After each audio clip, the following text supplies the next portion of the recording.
All right. Good evening, everyone. It is 5 o'clock p.m. from downtown San Francisco, California. Welcome, everyone, to our first Pure Officiating Virtual Study Groups session. We want to definitely appreciate everyone for supporting us. We have a mix of virtual study group members and guests that are online with us today. Just as we get started, I want to make a few administrative comments. At this time, our current intent is to have sessions live at 7 o'clock p.m. Central on Tuesday evenings. We also will likely have other special sessions that we may put up similar to like game reviews or something of that nature. So just look for that. All of our members, you'll be getting notice of that. Check your junk mail if you have not received email confirmation of registration or anything else like that as we go throughout this process. Sometimes the automatic confirmation emails go to junk mail. So be sure to check your junk mail if you haven't received any confirmation from us on anything that you registered for. So each virtual study group member, you're going to have access to the live webinars, which is what we have here today. You also are going to have access to the session replays, and you'll have those access. You'll have access to those replays as long as you are an active member. The session replays will be through the pureofficiating.com website. I'm sure those of you who are members have seen where the product sits. Additionally, we're going to have preferred pricing and early access to some of our Pure Officiating special events, such as clinics and Premier Academy classes that we're producing as well. Those will be special access that we're going to grant to our members as well. Just membership dues, just to remind everyone, begin on September 1st, and you can cancel your membership at any time. If there are any questions about anything as we go throughout this process, please don't hesitate to reach out to us. We can be contacted at pureofficiating@gmail.com. Today's session is just going to be a video-based rules session. We have I think we have a good list of plays that we're going to queue up for you all and have some great discussions. As always, be active in the chat. If you have any questions, please throw it in the chat, and we'll try to address everything throughout the evening. And Brandon, I think you're up first with play number 1. Is that correct? Yeah, here we go. All right, welcome everybody. So here we go, right off the bat, no pun intended. Welcome to football 2020. Let's hope whatever your situation is, it just behooves all of us to continue to prepare and understand rules. So we're going to start out with a play that if you've never had this play, just keep working football because you're going to have this play. And so this is basically from the left side of the offensive formation. This is basically from the left side of the offensive formation, what they call jet motion. And we often refer to this as a pop pass. And we're going to get into why we refer to it as a pop pass and talk about the various rules aspects of this play. All right, so you're seeing the play loop a little bit. We're going to introduce polls here on the next play. We're just going to talk rules, get us all warmed up here, and then Tuta will be the poll master on the last play. So watch this play. Again, if you haven't seen this play live in one of your games, don't worry, you will. This is a very, I wouldn't say it's a common play, but I think almost every team in college football in this day and age has this play, in their playbook, maybe deep. Some teams have it, where they go to it more common. So a few more replays, and then let me go, and I'll just switch screens real quick. All right, so now on this screen here, what we want to talk about is the action of the snap, okay? And when the quarterback controls the ball, he's actually airborne. So remember to think about what constitutes possession, and we'll get into this later on a couple other plays. the player that gains possession, because remember, the snap is just a backward pass. So you watch the snap in flight. The quarterback controls the ball airborne with his feet off the ground. For him to gain possession, he really has to get his feet on the ground, and it's close. But what we want to establish right away is if you see these plays and teams running these plays, they are designed to be a forward pass. 99% of these plays are designed to be a forward pass. If they're not a forward pass, something went wrong. And it's not that we just want to, basically default to calling these a forward pass. We just want to know that the way coaches plan these plays, they're designed to be a forward pass. But what can happen if they go wrong? So this play, we like this as ruling of a forward pass. And so we would want this, hopefully the referee, if you're working an 8-person crew, the center judge would get in on this and just call this incomplete. But let's say, gosh, we're just not sure, and what else can happen? What other rules aspects of this play do we need to consider?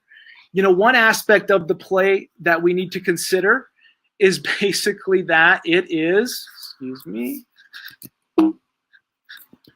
it's fourth down. Okay, it's fourth down. So we know that fourth down fumble rule is in effect, which means a player who, gains possession of the ball and then fumbles, the only player that can advance that ball is the player who fumbles. So we just have to know that to start this play. And if we think about this quarterback, does he pitch the ball? Does he fumble the ball? Does he bat the ball? These are different rules aspects we can talk about.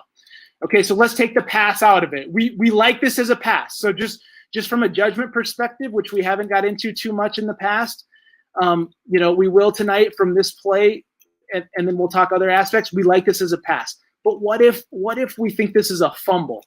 Now we've really got to determine at what point, especially if like this player on this jet sweep action, if he actually gains control of this ball, at what point do we consider this successful handing versus unsuccessful handing? And if at any point during this duration we consider this unsuccessful handing, then what we're saying by rule is this loose ball is a fumble. So we're not saying what it is or it isn't. We're just trying to point out some rules aspects of this somewhat common play that we just need to think about, especially on fourth down. Okay, so let's say we rule this a fumble by the quarterback.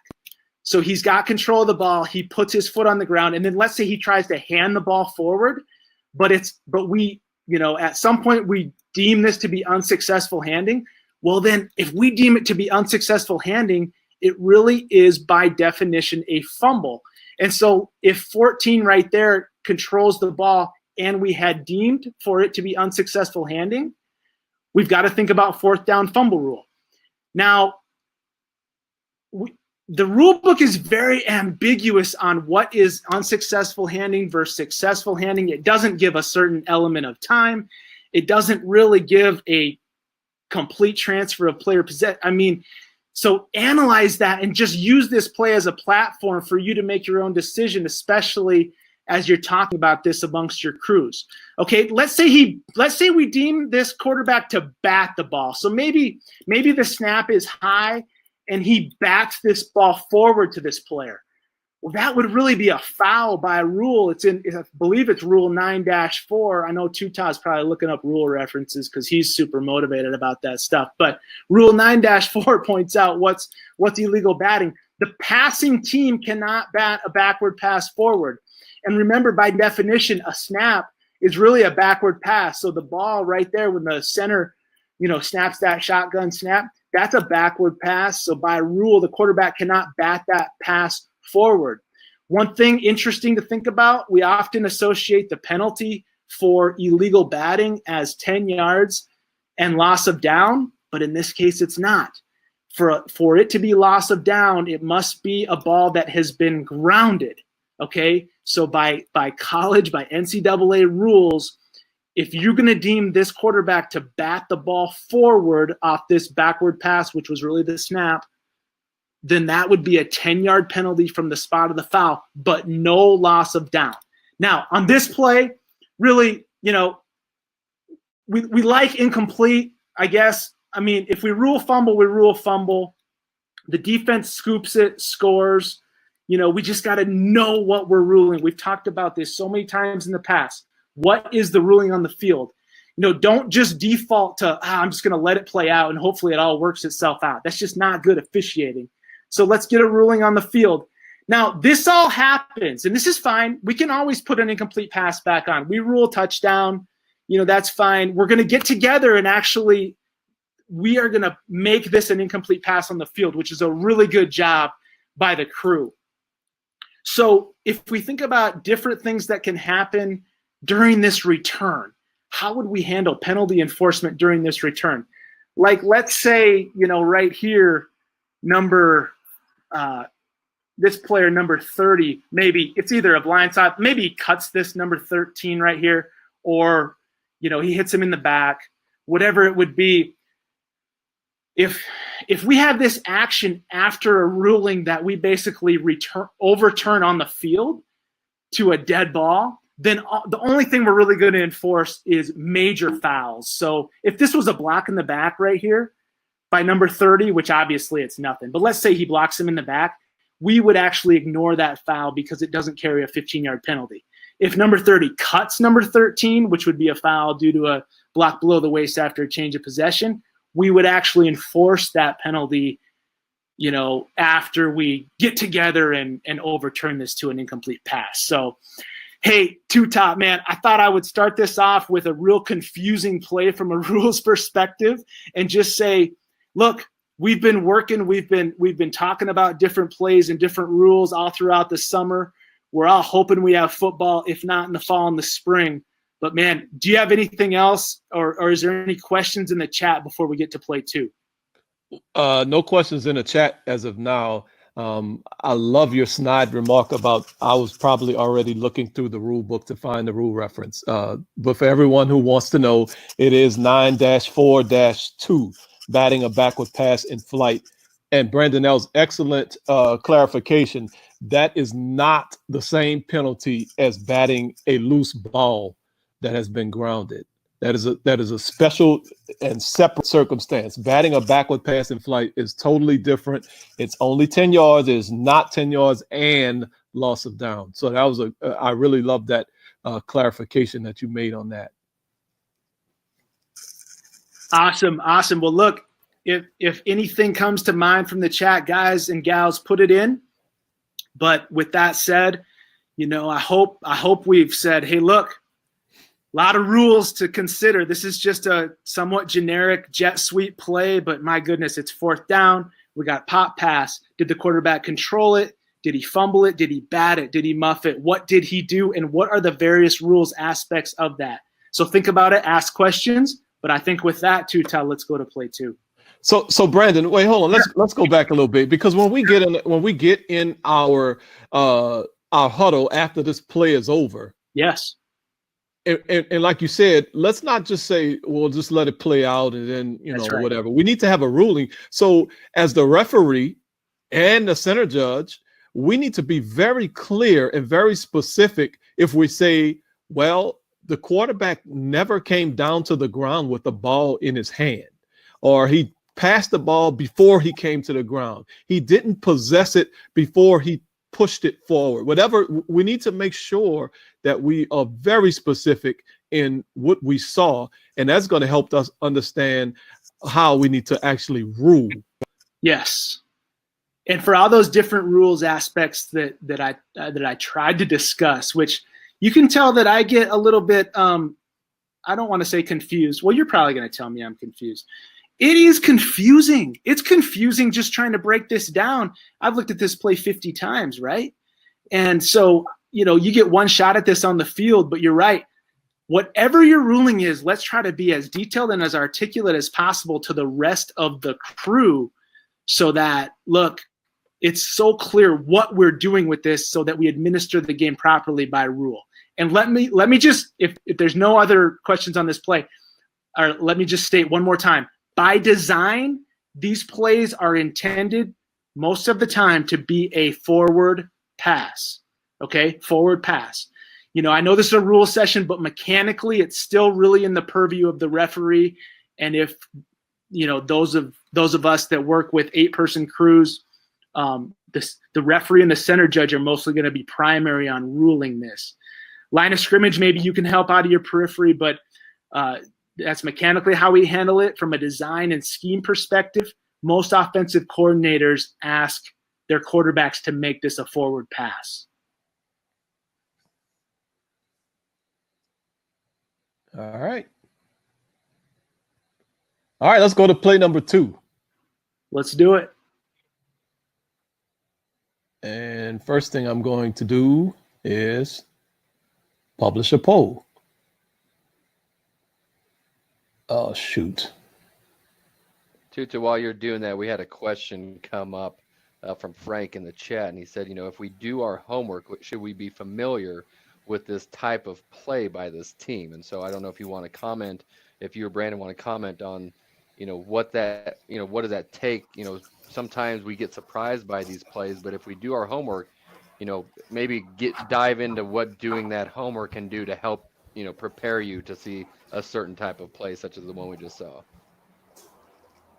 That's exactly right. And we just know from watching play after play and having experience with these plays, and lean on your coordinators of officials, talking to coaches. When we, in normal years, get out to work practices, we can observe some of these plays.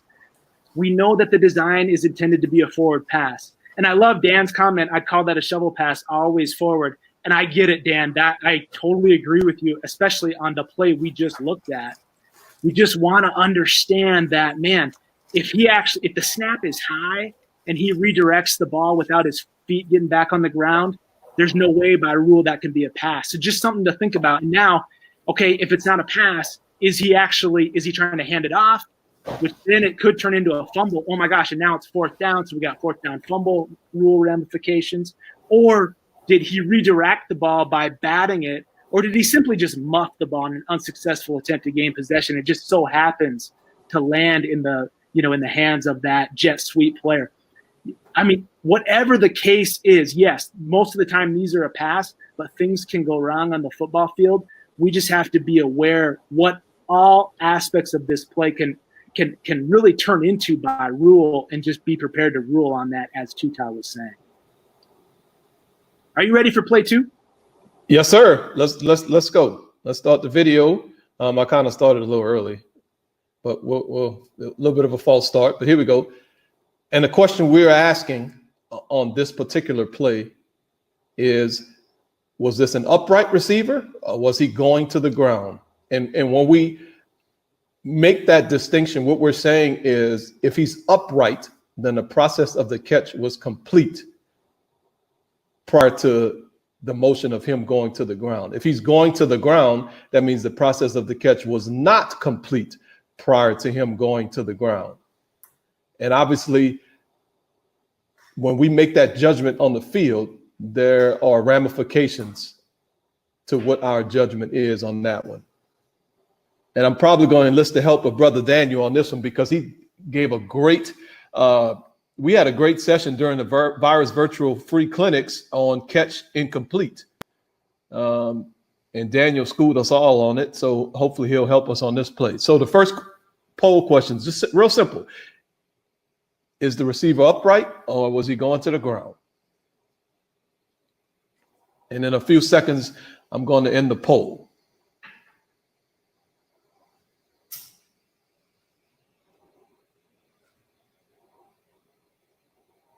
All right, here we go. I'm going to end the poll. Okay, we still got votes coming in. Let me hold off a little bit. You're not going to talk about the rounding error again, are you? I feel like that was a spring thing only. Daniel, please don't encourage him, because I really need your help on this play, and I would prefer if you focused on this play right here. All right, let's end the poll. 66% of us said this is an upright receiver. 33% of us said this receiver is going to the ground during the process of the catch. So Daniel, help us out. What type of things can we look at to when we're working with our judgment on, we're going to only talk about judgment right now in terms of upright versus going to the ground. What kind of things do we need to be looking at while we see this type of play? Okay. Holy cow, this is really tough. Let's just talk about, like you said, what are the elements we're processing to decide if he's going to the ground or if he's an upright receiver. Let's just talk about going to the ground. So there's two ways we can go to the ground. We can go to the ground as a function of the pass taking us there. So think about a receiver who's either diving or really stretching and stumbling and ends up on the ground. That's one way. The other way is we can go to the ground as a function of a defender taking us to the ground. And that could be we jump for a ball and then we're hit. That could be we're reaching kind of an awkward position and we're thrown to the ground. What this becomes, just like the rule says when we're talking about catching or recovering a ball, is a time consideration. So if there is an action that starts to take us to the ground prior to that element of time being satisfied that we need to complete the requirements for a catch. Are we tracking with me? Am I making sense? Mm-hmm. So we've got an element of time, right? We've got firm control, a body part down on the ground, inbounds, and then the element of time. So if we take that element of time and we apply it to the going to the ground consideration, here's how we can decide. Has that element of time that we're looking for relative to firm control, foot on the ground, element of time, has that same element of time been satisfied from the time that the receiver gains firm control to the time that whatever this secondary force is that brings him to the ground, whether it's the flight of the ball and the way he has to manipulate his body to go get it, or it's the defender. Has that element of time been satisfied? Does that help, Brother Tuta? It does. It does. But obviously it doesn't help us when we get on the field because we don't have Daniel Young in our ear talking to us when we get on the field. Hey, man, that's why you got to be in pure officiating. Right. So let me ask you this question. The fact that we see the defender, number 34, he contacted and then he kind of swung the receiver around after he contacted the receiver. When you made a mention of a second act earlier, do you use that consideration at all as a second act to determine, wait a minute, did this receiver finish doing what he was doing at the initial contact of the defender? And did he finish prior to being swung around and slung to the ground by the defender? Is that part of your thinking process as well? So that's a great question. Absolutely. And here's the key. Well, first of all, let's say this. Let's just say number 15 never really has firm control throughout this process. Then this becomes a really easy determination. Agree? Right. It may be difficult to see in there, but if that's what we rule, this is all kind of moot, and we can just move forward and call this a catch by the B34. But yes, so then if we're talking about the second act of the defender, the determination we have to make isn't the element of time isn't a function of when he was contacted, but then it becomes, and listen, I know we're getting dicey here, like we're really splitting hairs in terms of judgment, but if we're not willing to go down these paths and these scenarios, we're really going to miss the opportunity to kind of fine tune our thinking here. But what the element of time applies to that act that takes him to the ground. Right. Excellent. That's exactly what I was looking for you to clarify. So it's not necessarily just because he got contacted in the time that he got contacted. It's when he was actually going to the ground, right? Right. Exactly right. Good. So let's go through our two scenarios. We're not on the field with everyone. Your judgment, and I'm speaking to you as an audience, your judgment is your judgment. But when we take our judgment onto the field, then we have to use it to apply the rules to come up with an actual ruling on the field. So let me start this next poll. Publish the poll. So the question is, so we're going to pretend that we judge the receiver to be upright. And you can judge him to be whatever you want to be. I'm not telling you your judgment is correct or incorrect if you choose upright versus going to the ground.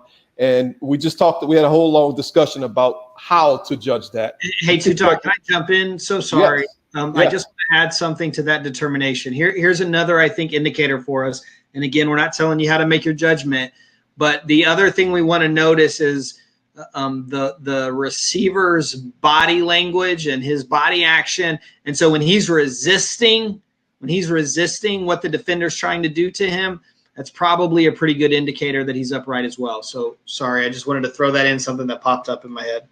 Right. So now you're poisoning the minds of our poll before our poll gets published. But it's okay, Daniel. Thank you. Well, I just like for us to get them right. Okay, good. So here we go. This is the scenario that we're asking. We're saying that this is an upright receiver in this scenario. Now we need to figure out where are we going to spot the ball. And I need to learn how to share my screen so I can stop it at a good point that I need to stop it. But then I'm going to not be able to manipulate the poll, whatever. We can see whether the receiver's contacted right very near the line to gain, of course, right? This is why this stuff is so important. I mean, we just look at a simple play like this and look at the last play that we saw. Jesus, there's so much that has to go through your mind that we have to be able to process these things quickly. I'm in the poll. 89% of us said this would be a forward progress spot, and 10% of us said we would spot it where the receiver hit the ground. Why is that important? Obviously, we have a line to gain that is right there at that spot. So if we're judging the receiver to be an upright receiver, then anything that pushes him backwards, what we're saying is the process of the catch is complete, and anything that pushes him backwards, of course, pending him holding and maintaining firm control of the ball prior to having a body part down, anything that pushes him backwards would be considered a forward progress type of action. So we would need to go back and spot him at the forward progress spot, which just so happens to be at the line to gain. So from a mechanical standpoint, our opposite side wing officials, remember, we absolutely need you to have forward progress on situations like this. We're going to use cross-field mechanics, whereas the covering official, I don't know if that's the H or the L, but that person will be looking across the field to get the spot from our cross-field person. Very important, especially considering the fact that the covering official is really has a lot to think about. And the last thing we need them to think about is, oh my gosh, where was that spot? If we're ruling it an upright receiver. All right, let me go to our next scenario. I'm going to reset the poll. And what we're going to ask this time is, we're going to pretend like we think this receiver is going to the ground. So if we judge the receiver to be going to the ground, what is the result of the play? Is this an incomplete pass or is it an interception?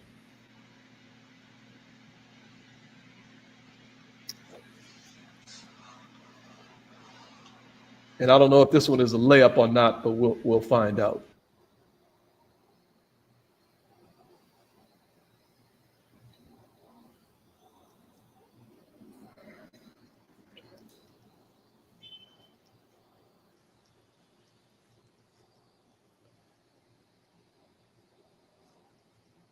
All right, a few more seconds on the poll. We already saw the play. Everyone should know this play by now. We've seen it 100 times. But the question that we're asking, okay, if he's going to the ground, what is the result of the play? I'm getting ready to end the poll for everyone who hasn't voted yet. There, we ended the poll. The vast majority of us, 85% of us, said this would be an interception. Very important for us to understand that. So how could this be an incomplete pass? We would need the ball to hit the ground, correct? And as we see, the ball never really hit the ground. It's a very weird play, but the ball popped up in the air. Okay, and the reason we could really get confused on this is because we were already thinking about, man, he's going to the ground. Oh, he didn't maintain control. The ball came out. Oh my gosh, this is an incomplete pass, without really finishing up the rest of the play. Remember, we got to finish the play. Okay, let's say he is going to the ground during the process. That's what we judge. No problem. Did the ball hit the ground? The ball never hit the ground. The ball went into the defender's hands. This would be an interception. And if we blow this play dead because we think it's an incomplete pass, then what we did is we would have robbed the defense of an opportunity to have a score on this play, which you can see the defender ended up scoring, but we blew the play dead. And I actually don't even recall what we ruled. If we ruled this, I think we ruled the player down is what ended up with the ruling on the field was, if I'm not mistaken. But that's irrelevant. We needed to talk about the different aspects of judgment. Then we need to talk about how do we apply our judgment to the rules to determine what is the result of the play. And I think I talked a hole in everyone's head. Brandon, Corey, Daniel, any questions from the chat? Yeah, I think we're off to an amazing fall start, even though we're still in August and it's not quite fall, but whatever. I mean, look, what are we doing here? Just like we did in the spring, or at least what we attempted to do, is break down the elements that contribute to making a judgment and making a ruling on the field. Never once, have we actually said, gosh, this is what it should be. Now, I think we could give an opinion, and maybe Daniel kind of hinted at his, which was good, but we all have to understand these process elements to contribute to making a sound judgment without worrying in the moment whether we're right or wrong. Like, are you following me there? Absolutely. Absolutely. But the only way we can do that is to have firm control. I mean, notice that pun. That was an intentional pun. Firm control That was of good. our That was good. rules and our rules and of our philosophies. And if we have firm control of our rules and our philosophies, then we would understand how to work a play like this. So we have to practice. And watching video and film like this is really important. And talk about it with your friends. Show this play to your friends. Man, look at this play. And it made it seem like just a simple play, but no, it's not. There's a lot going into a play like this. Firm control, and then also be well grounded. Well, all right, Daniel. Oh, Too far. Yeah, I think too far. We may need to... Too far. Okay, David is asking if we blew the whistle, if it was an interception, would it be an inadvertent whistle call? Oh gosh. So no, it wouldn't. Right? If we blow the whistle as the defender has gained possession and begins running the ball back towards the opponent's goal line, I think is the question that he's asking. Yeah. So why am I saying no? Because I don't know what you actually ruled. Like, okay, so what are you ruling though? Did you rule forward progress and that's why you're blowing the whistle? Did you rule the runner down with control? He completed the process of the catch and now he's down, and you felt that, he was down with control of the ball before he was going to the ground. He was down with control of the ball before the ball popped loose. What are you ruling? So right. I like the question, but it's hard to answer because I don't know what, led up to all the inputs that you had to come to that output. You see what I'm saying? Mm-hmm.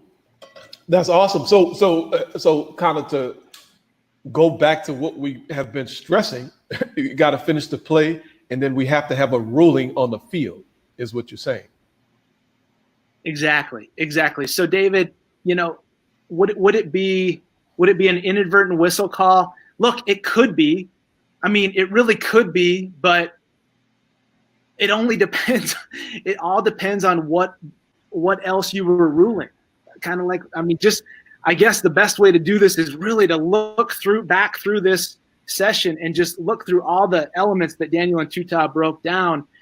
And there's really only a very slim, amount of contributing elements, compounding elements to get to an inadvertent whistle.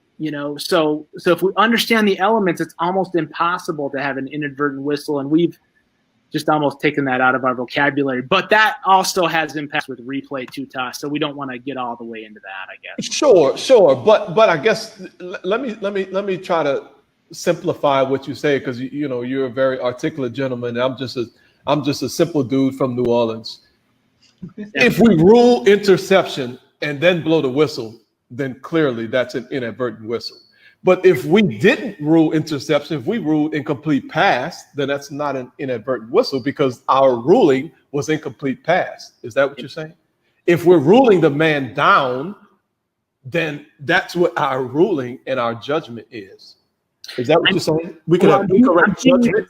I'm being even more intentionally vague because I'm intentionally being this vague because I don't know how to get to inadvertent whistle if I don't know what the other inputs to the ruling were. And that's the point I'm trying to make. Yeah, that's a better way to say it. Yes, that's a much better way to say it. All right. Man, we are off and rolling. Gosh, this is fun. Where have you guys been for the last 3 months? Are you speaking to the audience or are you speaking to your co-host? I'm speaking to anybody who will listen at this point. All right. Well, I've been watching video. I don't know about the rest of y'all. Me too. Here we go. Play 3.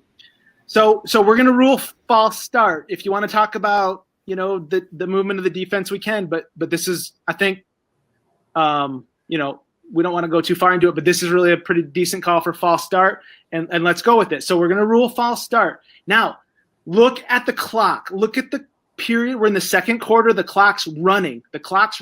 Almost just over 2 minutes to play. Now we break 2. What is the status of the clock in terms of how are we going to figure out what the options are? So, does team A have the option? Does team B have the option? Wait, is there, we don't need to give an option. It's just going on the ready for play, or we don't need to give an option. It's going on the snap. Those are your 4 choices for the poll. The play will loop, and then we'll talk about the rule reference. We'll talk about how this was executed on the field, because we really feel like the crew did an awesome job in this game. This was right at the end of 2019 before all craziness broke loose in the world. So check out the play. It's still looping, and cast your vote. A lot of votes coming in, a good disparity of votes, but we're starting to trend in a certain direction here. What's it like in San Francisco, Tuta? Are you getting settled in or what? Somewhat. We don't have furniture per se, but I mean, other than that, we're kind of settled. Okay. Speaking of settled, feel like this crew was settled in on this call. I'm gonna end the poll here in a second. All right, let's end the poll. So 57% said Team B has the option, and then 34% said no option, ready for play. And we understand why maybe the 34% said no option, ready for play, but we do want to give Team B the option, and so we'll talk about this. This goes to our favorite rule reference. If you're an official, is 3-4-3. 3-4-3 is our rule reference, and so we know it's going to be a false start. And what does 3-4-3 say? If we get under 2 minutes and a foul stops the clock, which this does. Look, the clock's at 1:58. We're killing the clock. We're calling false start by the offense. Okay, so we're going to enforce that false start by the offense. So we know that if the foul is by the team ahead in the score, that's key. Team A in this case is up 21-7. The referee, he's looking over towards Team B's sideline because they really do have an option, ready for play or snap. And look at the communication that happens here by the crew. Rules-based video, right? Well, now we're talking mechanics and communication, but this is how we execute rules. Referee, hold up the center judge or the umpire, both are there. Look at the line of scrimmage official going to talk to the coach. He's talking about the aspects relative to 3-4-3, and I'm ready to bring Corey in here in a second because he's done this. I've seen him. Okay, so we're really asking, do you want it on the ready or the snap? We don't talk rules, but look at what the headline judge does. Now he communicates real quick with this little hand twirl that the coach wants the clock to go on the ready for play. So this is perfectly executed by the crew on the field. Perfectly executed, okay? Again, we're under 2 minutes. The clock is stopped. We're going to go through all these mechanics, so look up the rule reference 343. This is a great and very somewhat simple illustration, but why the rule was intended. It gives the team behind in the score the opportunity to basically manipulate the clock status after a foul. Corey, can I bring you in and just talk about, I know we have some more clock plays coming up, but you've been in this situation where you go to the coach just like the headline judge does here. And what kind of verbiage do you use? I know you don't say, Coach, this is a 3-4-3 situation. No, definitely not. You want to use their language. And so obviously having the awareness, and obviously this is rules based, but to get the rules right, it does take that awareness of what your situation is. But when you go and you communicate to a coach, if you start talking rules language or officials language, they're just going to glaze over and they'll give you that fuming out of the eye kind of look. And so, Coach, do you want this? You have the option. You can keep the clock dead or we can wind it back up. What would you like? Something as simple as that. He may take a second or two to process that because he's not, he's not familiar with that aspect of the rule. But you give them that time, and I love how this crew does that because they get through this what could be a sticky, drawn out rules situation, and it just looks seamless. And so this is when you have a crew of 6, 7, 8, however many officials you're working a game with. This is the type of symphony that you're looking for when these type of situations pop up. And communicating. There's four officials on the sideline. And all 4 of them have that responsibility to have that communication with the coaches to make this go, to just make it look smooth like this each and every time. And so this is a great example for all of us to go off of as for the next time we get to work a football game, whenever that may be. That's right. And good question. If you think about it, this clock, it's real close. If we really want to split hairs, maybe the clock was right at 2 when the false start occurs. And I know that we actually talked about a play in previous sessions where we got into a potential 10-second runoff situation, but some side judge somewhere, I don't know who he was, he happens to be Corey Lexner on the call tonight, knew exactly that the play clock and game clock were synced up. And so we set the clock back to actually 1 minute or 1:01, I'm not sure which it was, and correctly did not enforce a 10-second runoff. This, I feel like, is a little different. We could set the clock back, but I still think 3-4-3 applies. The rule book now has actually codified the philosophy. Look up 3-4-3 and it's going to be shaded in blue. We want to start considering these aspects relative to fouls by the team ahead in the score once the clock gets under 5 minutes. So this is a point certainly when we would consider it. Now, if we're under 2 minutes, we don't consider it, we do it. But I do think this is close enough, and you guys with all your clock study and everything, help me out. But I do think even if this was at 2 minutes or 2:01, we would want to exercise the exact same thing the crew did. But I'm also happy to hear your disagreements on that too, either. Maybe start with Corey. Oh, I agree with you 100%, especially now that it is in the rule book that we do have a little bit of latitude that if this play happens at 2:01, 2:02 in this situation, the rule book now, states they want you to think about invoking this, I believe, under 5 minutes in each half. And so that's obviously something that could have helped us out a couple of years ago, but we did it anyway, which I think was probably partly the impetus for this rule or this editorial change. At least I'd like to think so. But I don't think you want to split hairs here. I mean, by time we see the action, throw the flag, look to the clock. If we start to guess, okay, how long was my flag in the air? How long did it take for me to look at the clock?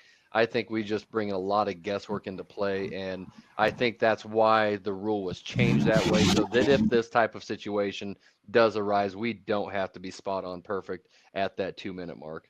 That's my opinion. Corey, the difference when that play, I'm talking about the Oklahoma play where the play clock and game clock were synced up and you came in and helped us correct that. The difference was that was a fact. This would be more judgment relative to, well, geez, when did the umpire or the headline judge or whoever else, when did they actually kill the play? Well, I don't know. In the play before that I'm referencing, you knew the play clock and game clock were synced up, so there was no chance we were off on that clock. Right. You have something to hang your hat on when you have, two clocks to reference. And this, you're correct. You would just be guessing. And if all of our members are going to hear, they're going to get sick of hearing us say things like this, but just don't get in the habit of guessing because it's going to lead you down a wrong path.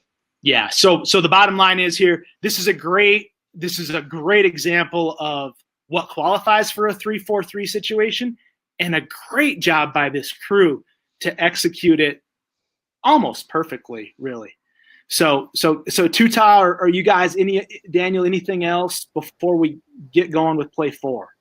What I want to add in is if you notice at the end of that play, the field judge was trotting back to his position. What that meant is that he was totally engaged in that process, and he did not stand at his position 20 yards away and just say, well, I hope they get it right. He ran in there and made sure that he had information to bring. He made sure he brought that information and helped the crew get it right. I think we need to make sure that and that's what I think when we say own our position, we want everyone to own their position on the crew and come in and step up if there's information to be added. Perfect.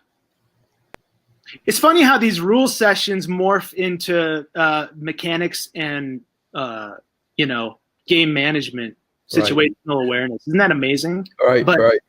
But I think the rules underpin our ability to really manage the game and be situationally aware, which I think Daniel may have schooled us all on before. Yep. Sweet. Awesome. All right. What do you think, Corey? Are you ready? Play 4? I'm ready. Let's go. Let's move on. We'll go to play number 4. But before we do that, we're gonna talk about some rule stuff here real quick. And so it's a good segue here to get into clock stuff, because I know that as we go through the rule book, and I know there are varying degrees of experience within our membership right now. I know for a fact that there is one official part of pure officiating that he is just now starting out his career.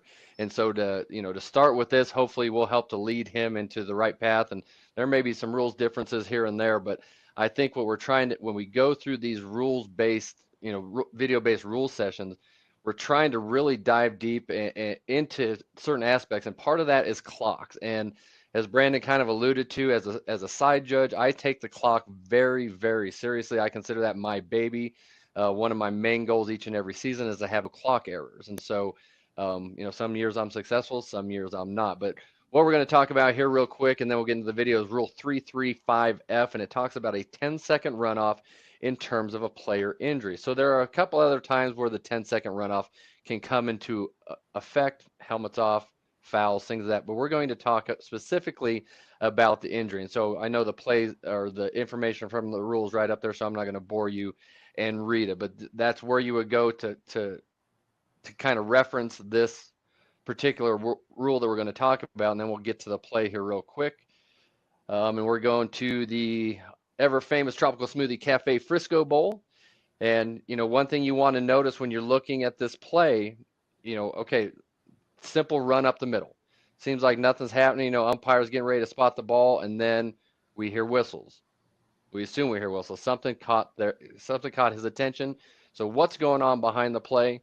We have a player down with an injury. So when this happens, the entire crew should immediately look where? To the game clock. Number one, make sure it's stopped.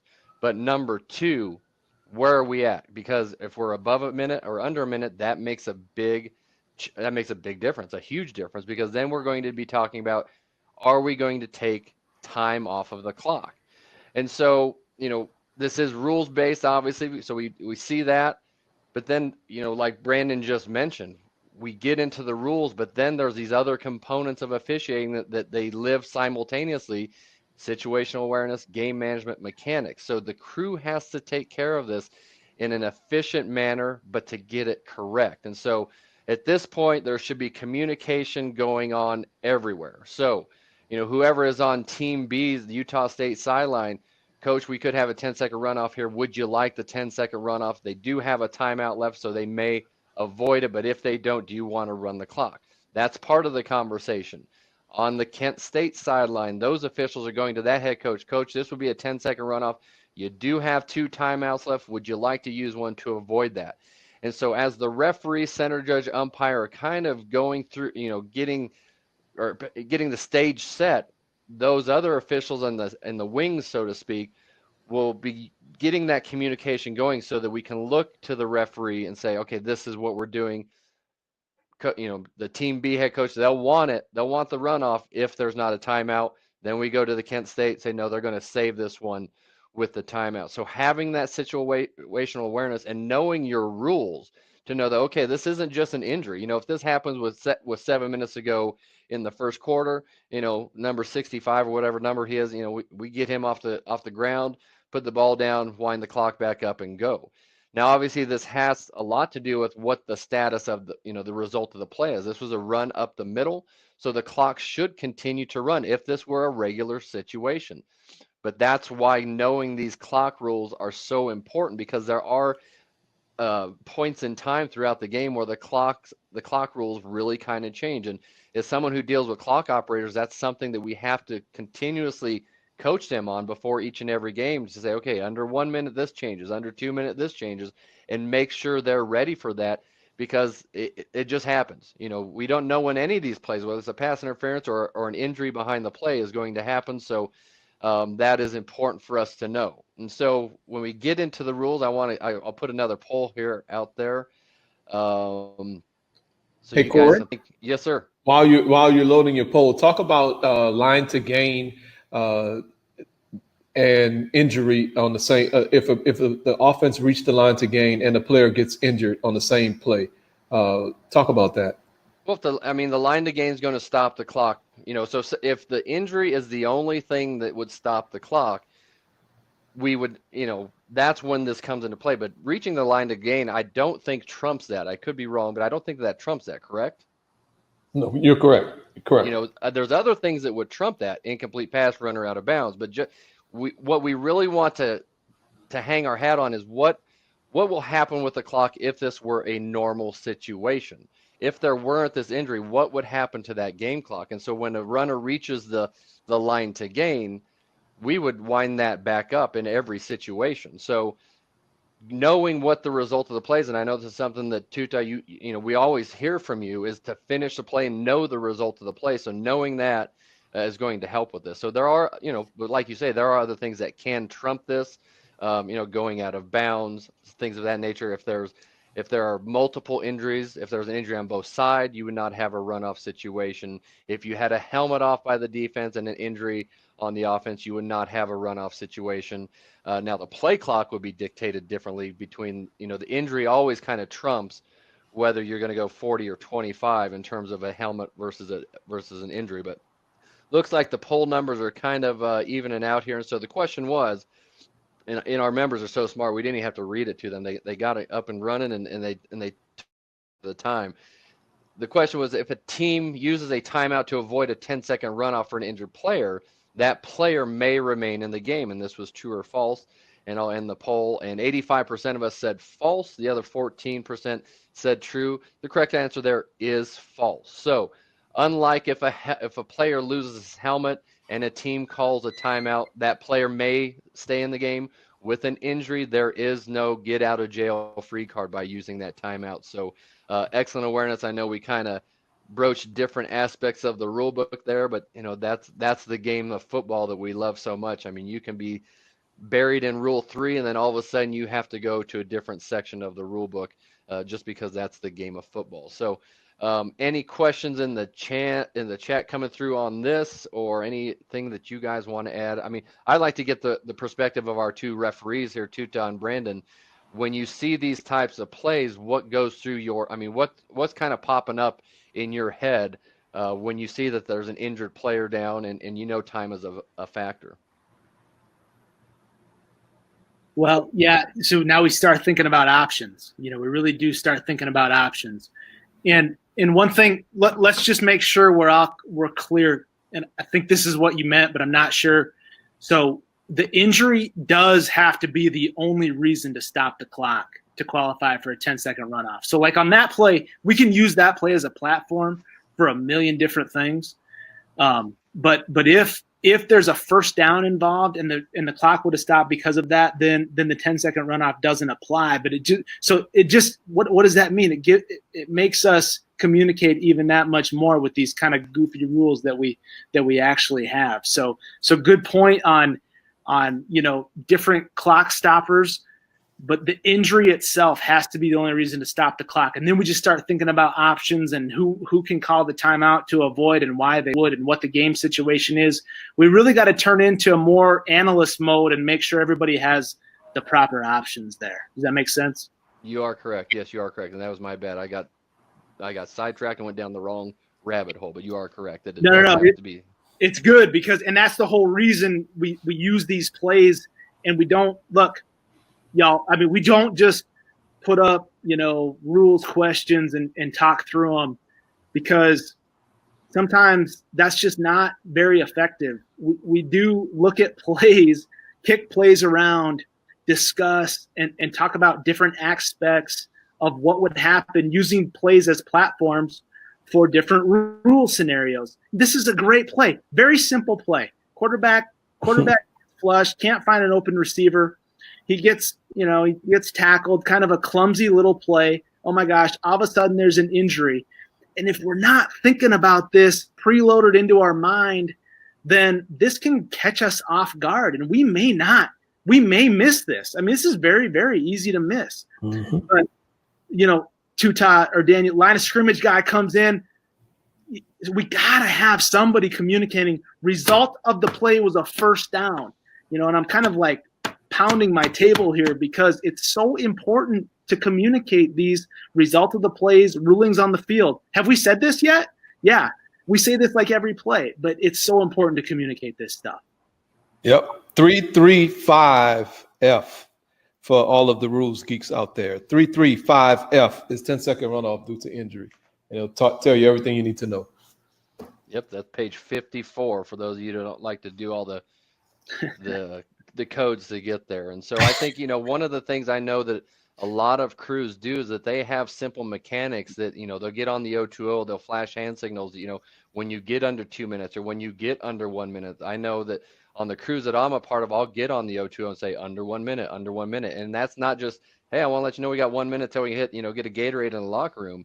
That is a mechanic there to let everybody know, okay, there's special clock rules that are now in effect. And so that is why that announcement goes out or you make those signals. And so if you have a crewmate that's doing that for you, know that they're just not saying, they're just not reading off the clock information for you. They're doing that for a specific reason to just get something planted in the back of our head that, hey, if certain situations happen, we have different clock rules that we're dealing with now. So always fun time when we get under 2 or under 1 minute at the end of a half. So I think I've heard you say that's where we make our money, Corey.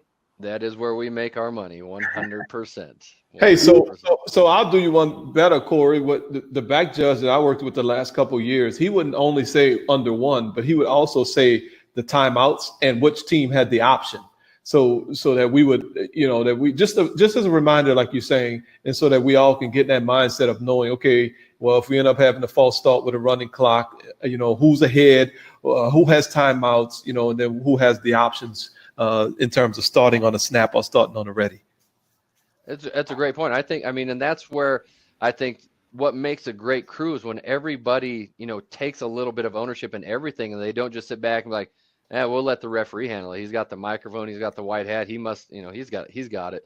The great crews are the ones that are totally invested at every position into each and every play, into each and every situation. So I love that. I think I'll probably steal that, add a little bit more information when needed. Obviously, I don't think you would need to announce that all the time, but, when we have like the play prior, when we had the false start, hey, team B has the option. I think that's awesome. I think that's just great for the referees to know that, hey, you got to, you have to consider that because that's something easy to just blow past, and be like, hey, it's a false start. We're going to wind back up and not to think about that. All right, so move on to the next one. All right, so we're talking more rules here, and we're going to go more clock rules. And this one is a very simple one. There's been a little tweak here from a replay perspective, but we won't get too deep into that. And this is Rule 325, which talks about the minimum time it takes to spike the football. This is on page 50 in your rule book, and it really clarifies that, you know, if a certain clock situation occurs, you can expect either 1 or 2 plays. And so what's different about this rule versus most of our, you know, funky clock rules is that this is at the end of any quarter, not just at the end of every half. So that's something to always to think about. But again, this is page 50 in your rule book, and we will go to play number 5. And we're going to the Boca Raton Bowl from last year, SMU and Florida Atlantic. So right off the bat in these plays, you know, what are you looking at? The clock. Okay, we see that clock. The play ends. I mean, obviously both teams, the officiating crew, the announcers, everybody you kind of get on edge during this time because time is of the essence. So everybody has a sense of urgency. We get this ball spotted, or the play stops with 3 seconds exactly. So by rule, if you have 3 seconds, the offense can realistically expect to get more than 1 play in. So they can spike it and still have time to run a second play.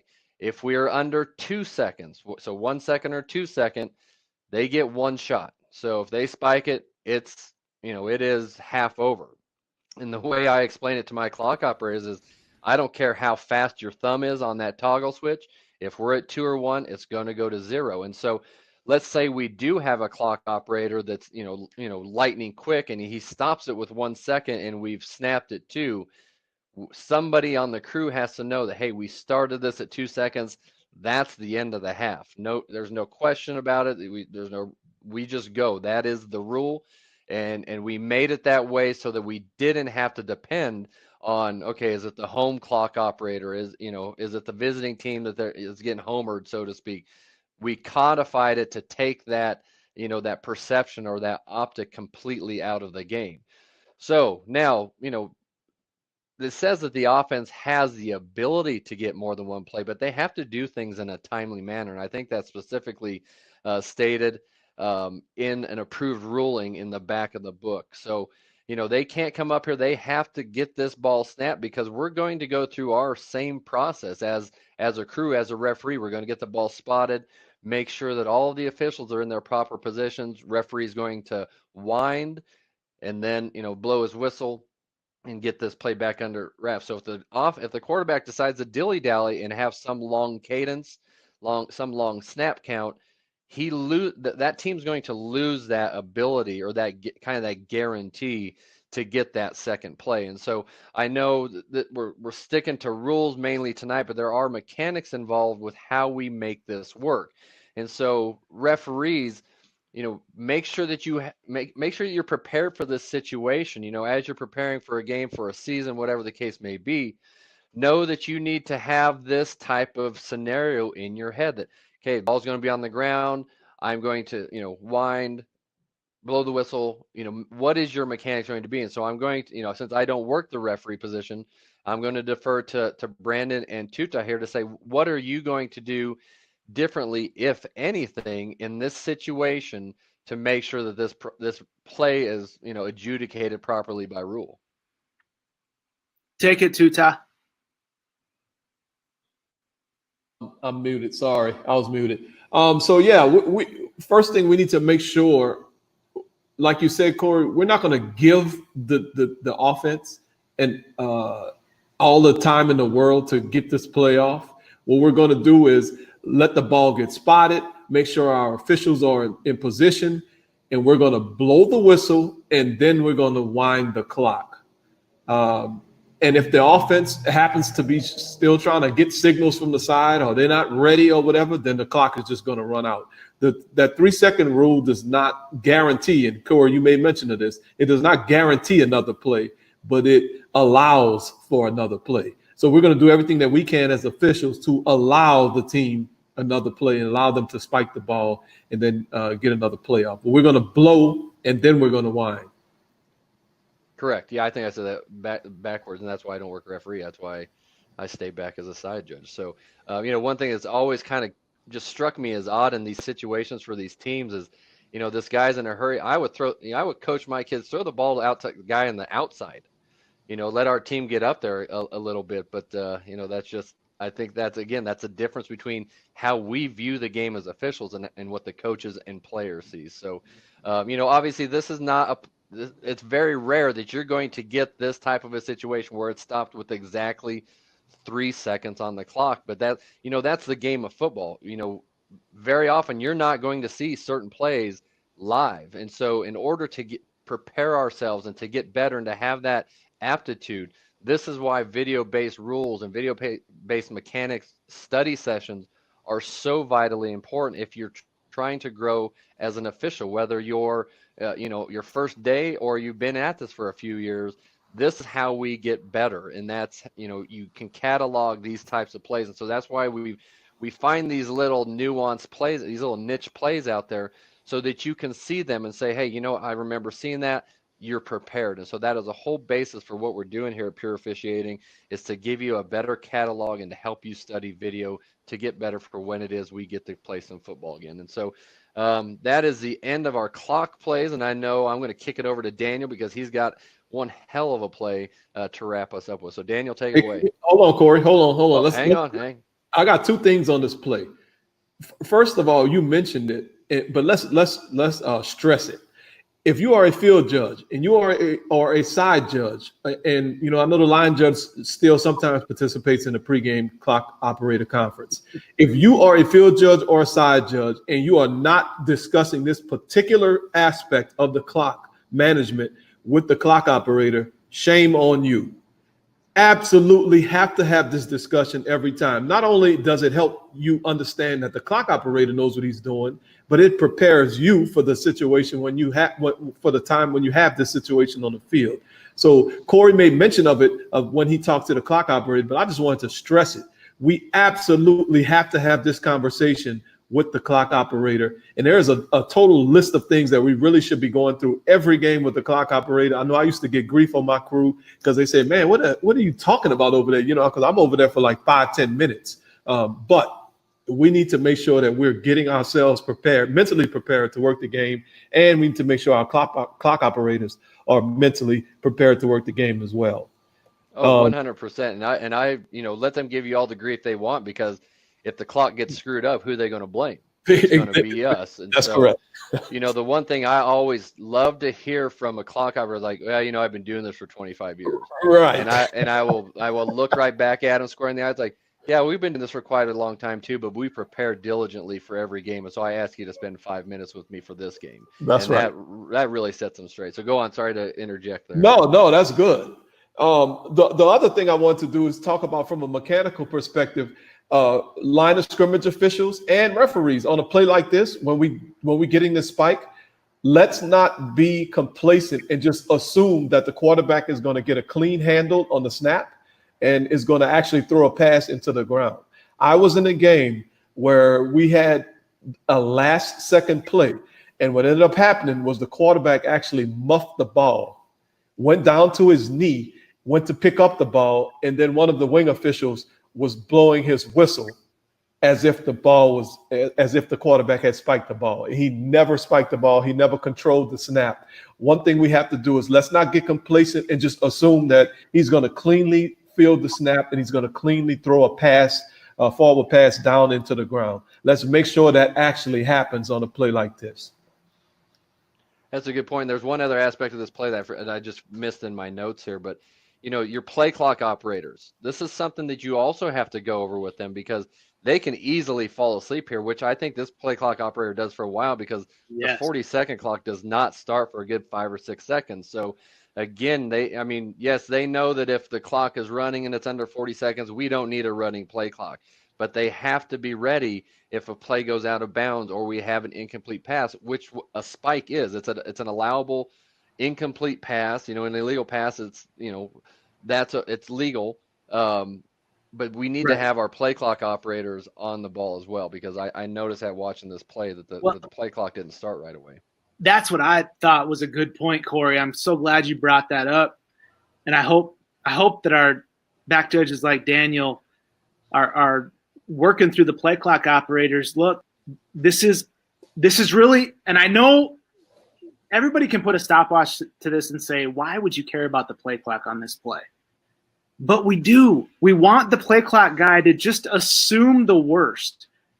Who knows what's going to happen? Just run the play clock as if, it's normal. This is a first down, inbounds. The offense doesn't have any timeouts.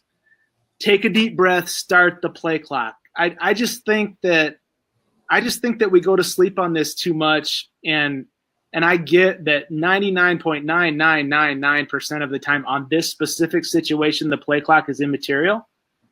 But I just wish that they would run the play clock better when the game clock gets under 40 seconds. Because personally, me, as a referee, I use the play clock as a guide to when to start the clock in these situations if the offense is kind of dilly-dallying around.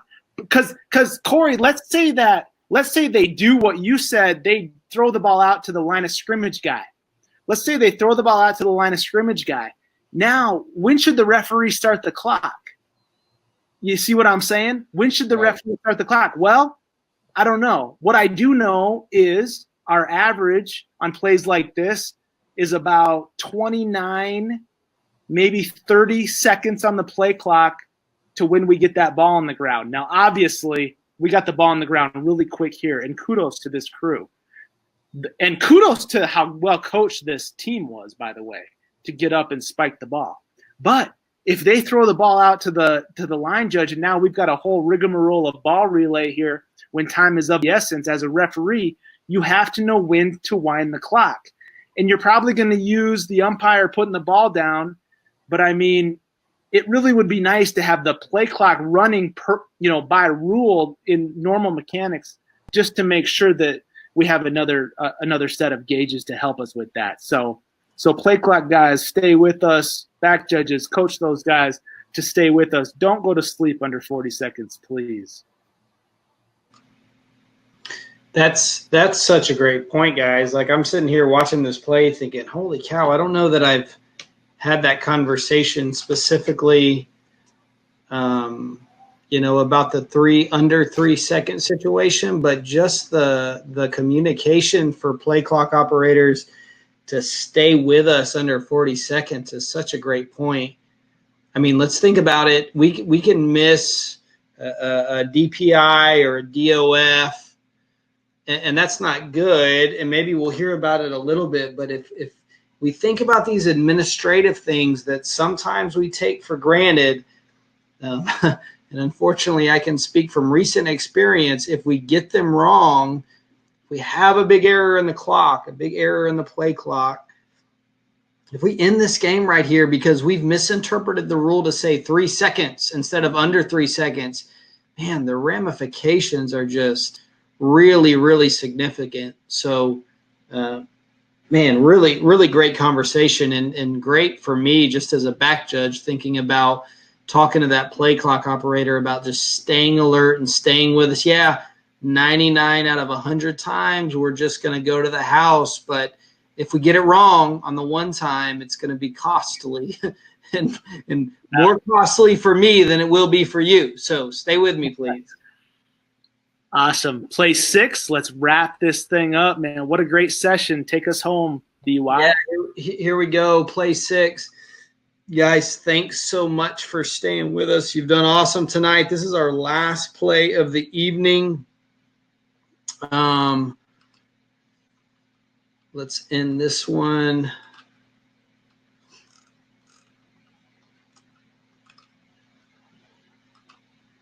How good is it to be back doing this again? We've got a poll for you. And here's the question. We're going to get some what I would categorize as violent contact to the quarterback, to the ball carrier. And we're just looking at the aspects of targeting. So the options are, this is targeting if, The runner's given himself up. The defender's used the crown of his helmet. The defender exhibits an indicator, that should be an indicator, and forcibly contacts the head or neck area of the ball carrier, regardless of the status of the ball carrier. We've got all choices are correct, or the first two options only are correct. While you're looking at this play and answering the poll again, just, man, how cool is it to be back with you again tonight? Have missed the heck out of this. And then what I would propose to you is, the question I would propose to you is, think about when football comes back for you, whether that's the spring or whether that's next fall. Certainly nothing wrong with taking a break, but what are you going to do from now to then to better your craft, to be better on the field? It's what we're here for. All right, votes are still coming in. We're going to let this loop for a while. A lot of things to consider here. A lot of different stuff going on. Going to let the votes come in for a few more seconds. All right, looks like we're at a good place. Okay, let's watch the action of the quarterback. We're avoiding the rush. And so here's what's going to happen. He's running, then he's going to start going to the ground, and he's going to get absolutely annihilated to the face. Let's just talk about this part of it. Let's just talk about this contact, because here's what we have to decide. If we're thinking about targeting, we have two options. We have a 9-1-3 option, and that's about the crown of the helmet. So very clearly and obviously, if in this scenario the defender uses the crown of the helmet to initiate forcible contact with the ball carrier, we have a foul for targeting. Okay, so if we have the crown of the helmet, we have targeting. That's our 9-1-3 consideration. Our 9-1-4 consideration is if we have a player who is deemed defenseless and a defender makes forcible contact to the head or neck area of that player who we've already deemed defenseless, he makes forcible contact, and we have an indicator for targeting, then we have targeting. All right, so really quickly, we can watch this. We can eliminate 9-1-3. There's no crown contact, but rather we've got a shoulder pad to the helmet of the quarterback, who happens to be the ball carrier here. All right, so here's the determination we have to make for the ball carrier, right? Is he defenseless or not? So the way we're going to make this determination is, has he given himself up, right? And so what we're going to see, and we'll just get straight to the punchline, is we've got a very tight consideration between whether or not this is a runner who's sliding and has intentionally given himself up, or rather a ball carrier who has simply lost his footing and falling to the ground. And here's why this matters. We can't hold a defender responsible for contacting a ball carrier with his shoulder if the ball carrier has simply lost his footing and is on his way to the ground. If the ball carrier hasn't indicated that he's giving himself up, we can't hold a defender responsible for contact to the head or neck area. Okay? So here again, here's the consideration. Is the quarterback sliding? Has he given himself up? If so, then we now have a defenseless player. So any forcible contact to the head or neck area now qualifies as targeting, given we have an indicator for targeting. If this is simply a runner who has lost his footing or is diving, and we have forcible contact to the head or neck area, even if it looks like attempted murder, even if we could qualify it as assault, and we're not sure if number one's ever going to be the same after this hit, if he's not defenseless, we don't have a foul for targeting, okay? I hope you guys are tracking with me. If there's any comments in the chat, chime in. But also, I think this is a really big play with a lot of consideration. So Tuta, Brandon, Corey, if you have something, please just jump in and interrupt me, because I think there's a lot going on here. All right, so we've talked about whether or not we have targeting. Let's think about this secondary kind of this dead ball action by B20, right? We're getting ready to see it right here. Quarterback gets annihilated, and the guy who annihilated him, very forceful, aggressive stance over a player who may or may not be conscious, right? If we call this taunting, which we could probably do with reasonable confidence, if we call this taunting, now what happens to our enforcement? All right, let's just stop there, because here's what I think is worthwhile for us to do. That we've said a couple of times tonight, this is a rules session, but we're going to talk about other things. Listen, every single play is a game management play. So we've got this forcible contact to the head or neck area. We've got a ball now on the ground. We've got a potential targeting foul after the play. What is critically important? What does the referee want to hear from us? We're killing the clock, but what we need to communicate clearly and effectively is what the result of the play is, right? Because we talked a little bit about an inadvertent whistle scenario, and Brandon was really apt in talking about, I don't know how we get there, but listen, we need to be able to communicate. Let me get this video going again. Sorry, guys. We need to be able to communicate to the referee. Listen, we've got the ball's dead. I'm killing the clock right here. I've got a flag for whatever I'm not sure if we're calling targeting. I'm not sure what we're calling taunting, but this aspect of the ball carrier down by rule needs to be clearly communicated. Okay. All right, so then we go to that aspect. We talk about the down by rule. Now we can talk to the referee and tell him whether or not we have targeting. And I think this is a good opportunity. And guys, really jump in here, because I think this is a good opportunity for someone who's maybe not involved in this play, but had a really clear field of vision, because again, this is a train wreck, to come in and help us work through the aspects of targeting.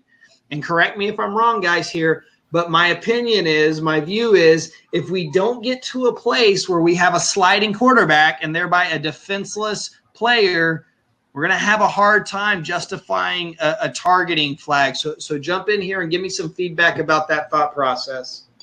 Well, I think, Dan, you bring up a good point. I think that this is why, in our, the way we do this philosophically and mechanically is that when we do have a flag down for targeting, we want to have that conversation, that it's just not somebody throwing for targeting and then making an announcement, that we have this so that we can get other perspectives. Because, you see the referee, who I believe makes this call, he has a completely different angle than the line of scrimmage guy or the deep wing or even the back judge, the umpire, to see, okay, was this guy, if this guy is sliding, that's a completely different player type than just a runner who's lost his footing. And so I think when we have those conversations, that's exactly what we're looking for to have happen here. So I would expect, that the line of scrimmage and probably the umpire, maybe not the deep wing, because maybe there's some action out in front, but somebody's got to have some type of differing perspective to at least help get this right.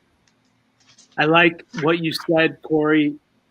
Let's say I, as a referee, because if I'm trailing this play and I'm looking at this and I kind of see the quarterback's upper body behind his lower body, just kind of go with me there. I know it's close. I might deem him to be in a sliding posture. And therefore, if I see this forcible contact to the head and neck area with the shoulder by the defense and an indicator, I completely understand why. Not only do I completely understand, it's more likely than not the referee would have a call here. But how often do we talk about this? Communicate what you have. Somebody come up and say, hey, I can understand why you saw him as a sliding posture. I'm telling you, I process that as him just losing his footing and more slipping. And if that's the case, referee, listen and either make a determination if you want to stay with your call or not. In some levels, this is reviewable, in some not. It's just going to depend on that crew chemistry that we always talk about, right? But Corey, that's a great point of why that mechanic exists. We get a flag for targeting, you have to go talk to another official before we finalize, so to speak, that call. Okay, so then we go to the next step. We talked about the targeting. We finished that up. Brandon, you threw your flag for targeting. line of scrimmage official says, hey, man, the kid really just slipped and he went down. And you decide, you know what? You had a better look at it. I'm going to pick this flag up. We're not going to have targeting. Now, what's the next question? Next thing we got to talk about, there's a ball that's loose. So we have the line of scrimmage official has to let us know, is he ruling the player down? Did he have a fumble? And then we as referees are going to have to make an announcement to determine not only to say there's no foul, no flag on the play for whatever we want to say for targeting, but we also need to talk about the result of the play is a fumble recovered by the defense, if that's what we're ruling. But we have to get a ruling on the field from the line of scrimmage official as well. Right. So rules knowledge real quick, and then we'll get into it. You can't have a sliding quarterback who is a victim of a targeting foul that is the nature of 914. Correct. You can't have a non-sliding quarterback who is a victim of a targeting foul that is 914. If it's a non-sliding quarterback, and there's targeting, it must be 913. Therefore, if you didn't have him sliding, you must be sure, as what Tutai you just said, the line of scrimmage official, you must be sure, was he down before the ball came loose, or did he fumble? And just like you said, we got to have that ruling. Now, we understand, we see this view here, the line judge is killing the play. That's fine. Just like we said before, make a ruling. If we're ruling him down prior to losing the football, make that ruling. Don't just say, we're going to let it play out. We can't let it play out. We killed the play. Right. Well, yeah. And then the interesting thing is there's a lot going on a play like this, and the line judge has a lot to think about, obviously. Yeah. Because, and we broke down another play. I can't remember when we did. There was a play where the line judge had a fumble, a line to gain, ball out of bounds, and it was a potential hold that he may have missed. So he had a lot to think about. Same thing on this play. Look, the line of scrimmage official has a lot to think about. Golly, did he slide? Did he not slide? Was he down? The ball is out. Was that targeting? He's thinking about a whole lot of different things. So his mechanics may not be the cleanest when he comes up, because he really is trying to really process things, which is fine. But then we just need to make sure we have that conversation so that we can understand what happens. And then for those of us who work games with instant replay, we need to make one announcement versus those of us who work games without instant replay. We also need to that recovery by the defense, the immediate recovery by the defense, is a reviewable type of situation. But we still, whether we work replay or don't work replay, we need to finish that play and we need to make an announcement of what the ruling on the field is in this situation. That's right. And I know that from a line of scrimmage perspective, we're getting really good at ruling on these quarterback slides. And it's kind of like, man, if I wasn't going to get a spot where his butt dropped, then I don't have a quarterback slide. And and so what I'm trying to say is all of these aspects can seep and cross over to other aspects of the game. Well, gosh, if I wasn't going to rule on him sliding, then he's not a defensive player. Right. And my subconscious is processing the fact that was not crown of the helmet, so I don't have targeting. Yep. It's okay. It's okay after the fact to piece all of those, elements together to come up with something that is a very coherent ruling. And Yes. look, it's so easy to do this we've seen this play 27 times now. I'm counting. Trust me. 27 times. No. It's so easy. This poor crew had it one time, and all we can do is rule the best with what we see based on our preparation. Trust our preparation. Don't try to make it anything it's not. And get to a ruling on the field with sound communication. Yes. So let's talk about UNS and targeting. Let's say, for instance, we like to do scenarios here. Let's say, for instance, number 20, there was targeting on the play by number 20. There was a sliding quarterback. This is what we're going to say. The quarterback was sliding.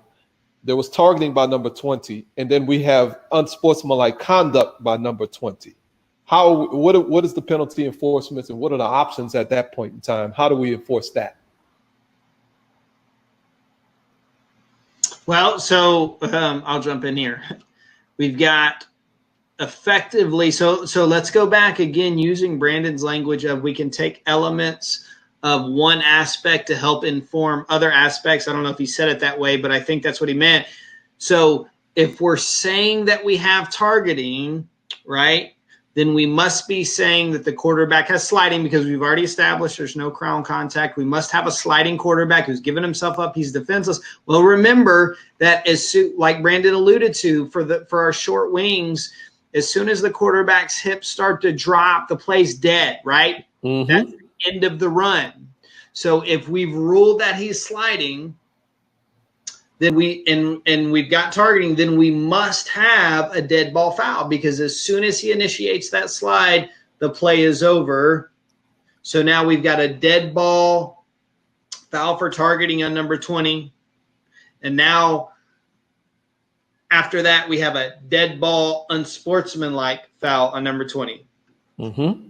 We don't have to worry about the counter for that second that second foul, which is his first unsportsmanlike, because that first targeting foul has already disqualified him from the game, correct? Yep. However, we now have 2 dead ball fouls against Team B. We're going to enforce both of those in the order of occurrence, which really isn't relevant because they're both 15-yard fouls. And Team A just had a really fortunate circumstance involved for them. Is that right? Well, I don't know how fortunate it is. The quarterback is dead on the ground. So I don't know how fortunate it He is. took one for the team, Coach. Yes. So lot can happen on the play. I wanted to bring that up, and I see we have a question, similar question to that in the chat.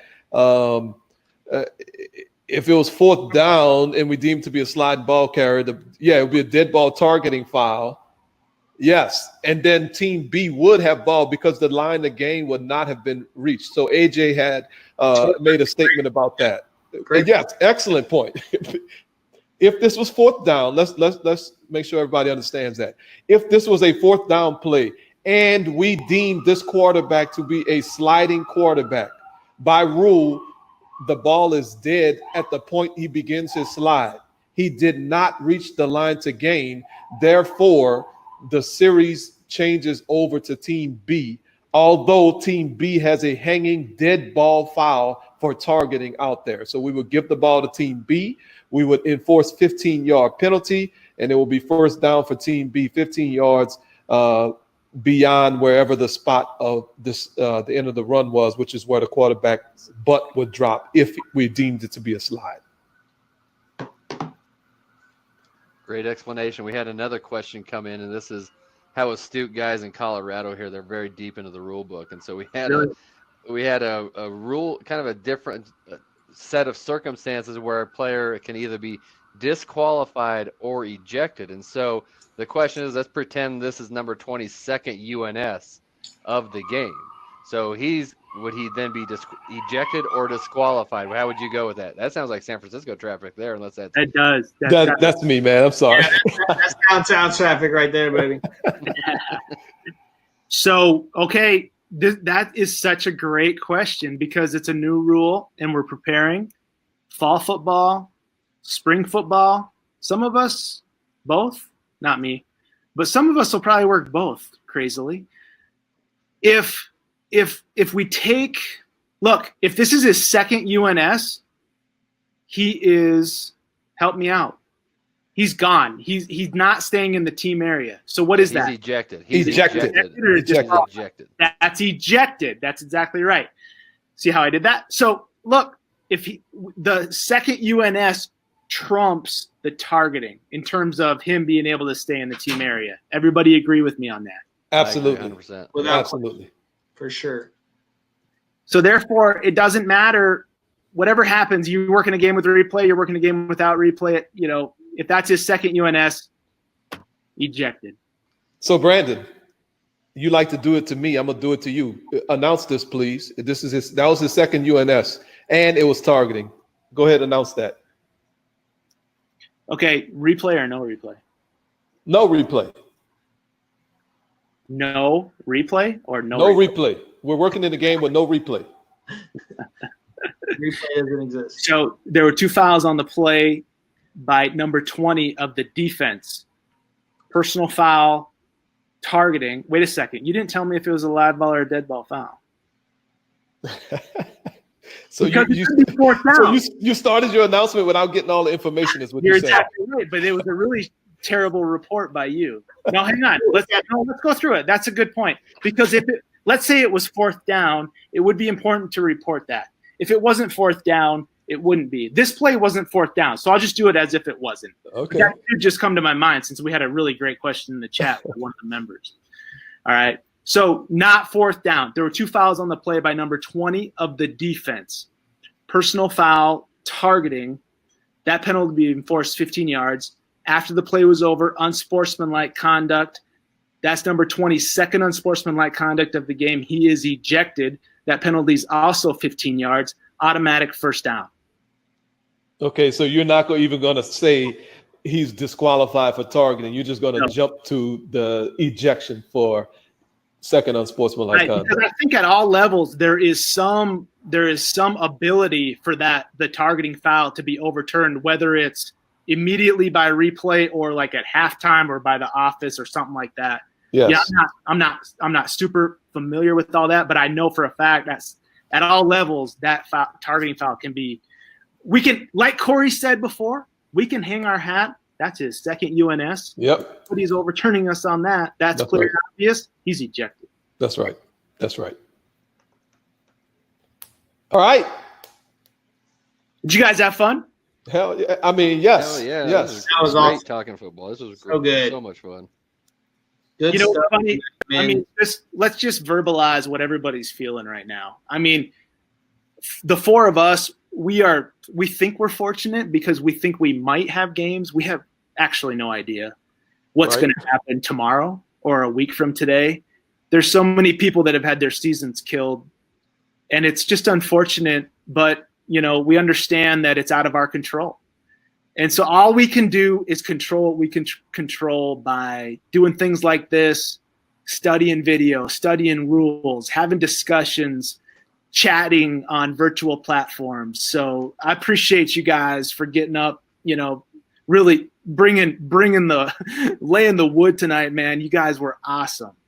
Yep. Well, it's my belief, and I've told this to some guys in this area, that we have to maintain our preparation no matter what ends up happening. Some schools have been canceled, some conferences have been postponed. Who knows what's going to happen with the rest? But we have to maintain our preparation, because if all of a sudden we decide to get lackadaisical and be like, I just don't care or whatever, then when games do come around, we just haven't taken advantage of our time. And so we always talk about control the things that you can control in officiating, and one of those things is preparedness. And so to use this time to continue to stay sharp mentally and prepare yourself for when those snaps do come is so vital. And so I hope we've given some valuable information out there to everyone. Yep. Thanks, Corey. Thanks, Brandon. Thanks, Daniel. For our members, the replay will be posted on pureofficiating.com. Obviously, you have to be a member to have access to the replays and the live sessions from here on out. Our replay will be posted if you want to go catch the replay of this session. Yeah, and so we do plan to have sessions like this, live sessions every Tuesday night at 7 p.m. Central Time. For those that live in San Francisco, that's a little bit tough because you can't keep track of time. But 7 p.m. Central Time, weekly live sessions, and we look forward to collaborating, for weeks and weeks ahead of time, because this is what we love to do. And we don't, like I said, we don't know what kind of football there's going to be. But if there is football, there's a good chance we'll be seeing plays in these sessions that are from the games maybe we all just watched. That's right. We look forward to that. That's right. All right, Daniel, anything else? Nope. Awesome job tonight, guys. Ton of fun. Thanks for everybody tuning in. All right, everybody. Have a great night. We'll see you next time.